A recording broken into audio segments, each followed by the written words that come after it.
চলুন দর্শক জেনে নেই আজকের খবরের বিস্তারিত রিপোর্টের বাকি অংশে। আপনাদের সাথে আছি আমি শাহরিয়ার বাবু। হাতে আর মাত্র বাকি একদিন, আগামী ৮ জুন মাঠে নামছে বাংলাদেশ। টি-20 বিশ্বকাপে নিজেদের প্রথম ম্যাচে লঙ্কানদের মুখোমুখি টাইগাররা।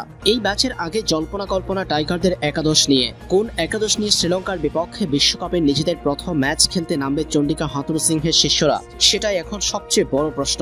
এর মাঝে প্রস্তুতি ম্যাচে ইনজুরিতে পড়েছেন বাংলাদেশ দলের পেস ইউনিটের অন্যতম গুরুত্বপূর্ণ সদস্য শরীফুল ইসলাম। শ্রীলঙ্কার বিপক্ষে ম্যাচে টাইগাররা পেত দুজন বাঁহাতি পেসারকে, যেটা বাংলাদেশের পেস ইউনিটকে শক্তিশালী করতে পারত, কিন্তু সেটা হচ্ছে না শরীফুলের ইনজুরির কারণে।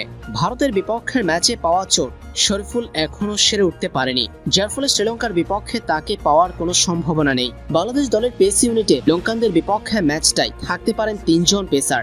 যদি তা হয়ে থাকে, সেই ক্ষেত্রে তাসকিন আহমেদ ও মুস্তাফিজুর রহমানের সঙ্গে দেখা যাবে তানজিম হাসান সাকিবকে। ম্যাচের আগেই ধারণা করা হচ্ছে এমনটা। এদিকে বাংলাদেশের একাদশে যদি ৩ জন পেসারকে নেওয়া হয়, সেই ক্ষেত্রে খালি থাকে আর ৮টি স্লট, যেখানে একজন বিশেষজ্ঞ স্পিনার হিসেবে রিশাদ হোসেনকে নিলে, অর্থাৎ লেগ স্পিনারকে দলে নিলে, সেক্ষেত্রে বাংলাদেশ দলের কার্যকরী ব্যাটসম্যানের সংখ্যাটা হবে ৬। সাকিব আল হাসান খেলবেন পরিপূর্ণ অলরাউন্ডার হিসেবে। বাংলাদেশের একাদশের ৬ ব্যাটসম্যানের মধ্যে থাকবেন নাজমুল হোসেন শান্ত, তানজিদ হাসান তামিম, তৌহিদ হৃদয়, মাহমুদুল্লাহ রিয়াদ, লিটন দাস।